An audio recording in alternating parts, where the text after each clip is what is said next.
Hi everybody, welcome back. Today we're going to be talking about, I don't know, Amy, what are we going to be talking about? We're going to be diving into the world of Dracaena Marginata, that is affectionately called what, Stephanie? Dragon tree! The dragon tree. And we're going to go over the plant characteristics as well as plant care. And we're also going to show you some bonus plants while we do the video. So, you all ready to dig in? Sure am! Let's grow!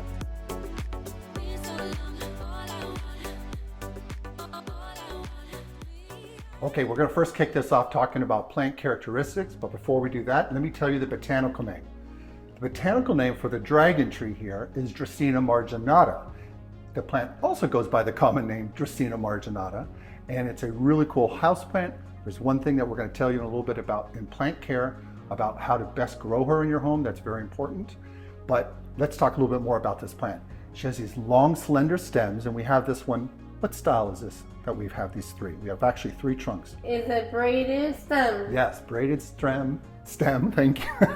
Or what'd you call it earlier, Ray? It's twisty. Twisty. So it's got twisty stems. Beautiful little design. Yes, you can, yeah, similar to a money tree. A lot of people grow the money tree as a braided stem plant. You can do the same thing with the Marginata. We have a bonus plant back here, another Marginata, but it's a cousin to that one. And you can grow these many different ways, but it's really cool. It has these very interesting marks, almost like a coconut tree, with when the leaves fall off.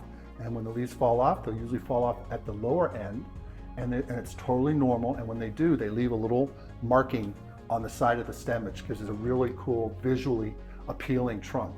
So it's really neat. And one thing about this plant, though, it can get quite tall. Stephanie, how tall can it get? 6 to 8 feet. 6 to 8 feet indoors. This one here is about how tall you are. I would say about 4 foot. Yeah, 4 foot. And it doesn't tend to get a real bushy head like the Dracaena Janet Craig can and some others like the Warnecki. It's more tall and narrow, so whether you have a big living room or a small space or a corner, this plant would work very well. Yes, it's definitely something you can consider in your home. And what we're going to do now is tell you a little bit about a friend of this one, the tricolor Dracaena, and you can get these at your big box retailers. They sometimes sell them with crotons and the tricolor jasmine here, the Confederate jasmine, and these form really cool plantscaping in a box for your home. You just have to do some important things on plant care to make sure that they do best in your home. And we're going to go into plant care now and go over all those things you need. Wait, but before that, we have some fun facts. Oh, that's right. What are the fun facts, Rach? So this is a very good air purifier. Thank you. And they stuck me with the hard word, so it helps you avoid benzene, formaldehyde, and chloroethylene. Trichlor, we'll put the names here. I can't pronounce it. Trichloroethylene. So harmful things in the air that you don't want to breathe. Toxins. These are volatile organic compounds, VOCs, and the Dracaenas as well as the Aglaonemas and some other, and the snake plants are very good at extracting those, so they're like natural HEPA filters in your home. So it's a bonus thing that you get when you get these lovely houseplants. And it's very sculptural. This is, I mean, you can just see, and it's just a wonderful, wonderful plant. We'll now, like I said, go into plant care. Thank you for that point, Rachel, I forgot it. And we'll bring you up close so you can see this plant, and we'll talk more about how you can take care of her. So let's go on to that step. Okay, for plant care, we're going to first talk about lighting. Super important, and this beautiful plant here wants high light, and that's going to be between 1,000 and 2,000 foot candles. And this is a really big takeaway. This is one of the main ones, is that the Dracaena Marginata prefers high light versus other Dracaenas that you have in your home. And you'll have a telltale sign if your Dracaena is not liking where it's at in your home, if she starts dropping a lot of leaves. And the plant will normally drop leaves right there at the bottom, right, Amy? At the lower levels, and then it leaves that really cool, interesting bark. But if she does it way too often, you're noticing this a lot during the week, or within a few weeks, you're noticing a bunch dropping, it could be that she's not getting enough light. So you got to give her in the Goldilocks of 1,000 to 2,000. That's like a west-facing window that doesn't have direct sun, or a south-facing window. She's going to do great. Now, on to the next item we want to talk to you about. That's soil. Rachel, what kind of soil mix should we use? Good question. it's important to have a well-draining soil mix to prevent root rot. Absolutely. A good custom mix would be 2 parts well-draining indoor potting mix. Right. 1 part perlite or coarse sand. Amy. 1 part worm castings. 1 part orchid mix. Yes. And this mix provides adequate drainage while retaining enough moisture that the roots are happy face instead of sad face. Yes, happy face, no sad face. Very important too. That's the other thing. Amy's going to talk about something at the tail end, and that is root rotting. You want to make sure you avoid that.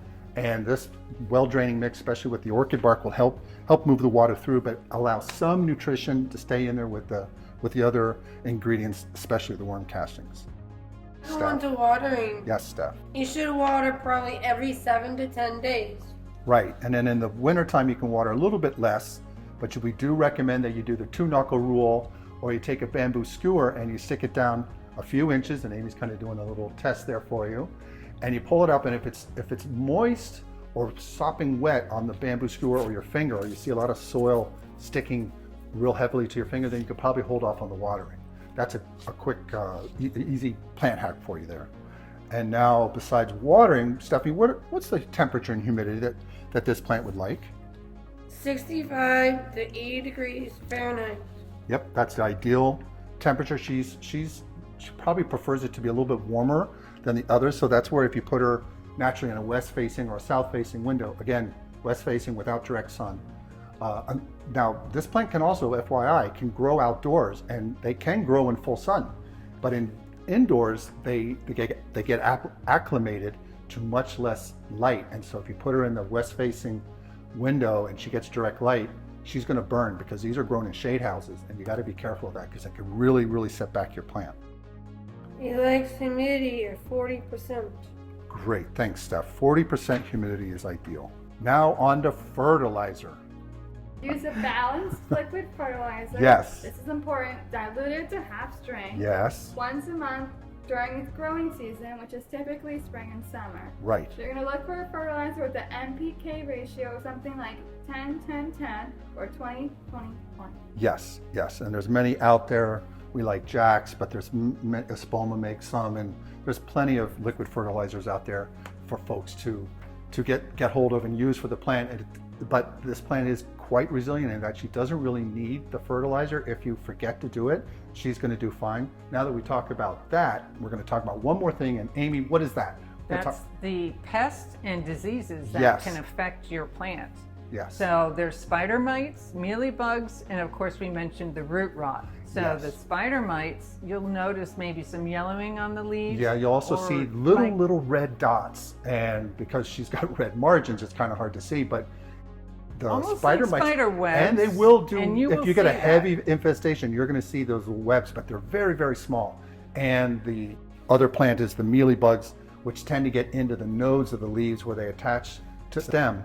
But if you have a heavy infestation, they'll be up and down the leaves, and then you can use alcohol with on a Q-tip, and you can touch them and get rid of them or if you have a light. insecticidal soap. Or insecticidal soap, Right. and or neem oil. And then of course root rot is because you watered it too much, and Yes. then that's gonna not Yes. do your plant well. No. So you That- have to, again, monitor the water, not too dry, but certainly not too wet. Yeah, that's the biggest takeaways. Thank you, Amy. Not too much, give her highlight, not direct sunlight, and don't overwater this plant. And she will give you years of happiness. Such a cool plant. Okay, now what we're going to do is we're going to rotate and encapsulate all this into written care instructions for you so you can take a screenshot, and then we'll come back and do a quick closing at the end. So let's go on to that step.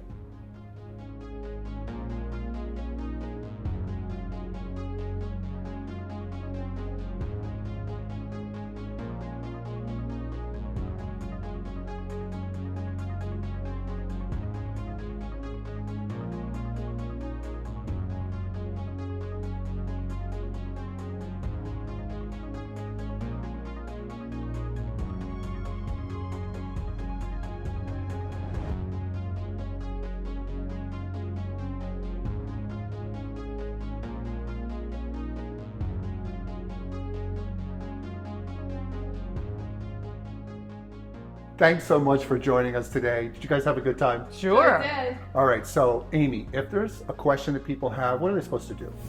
Make sure you leave them in the comments below. Yeah, these plants are so big. They're covering us today. And big and beautiful. Yes. And Stephanie, what's another thing we really appreciate if they can do? Please like and subscribe. Yes, please like and subscribe. Give us a thumbs up. It helps our channel. And until the next video, bye-bye. Bye. Please remember to like, subscribe, and hit the notification bell. And tell your friends and family. We post videos weekly. Thanks.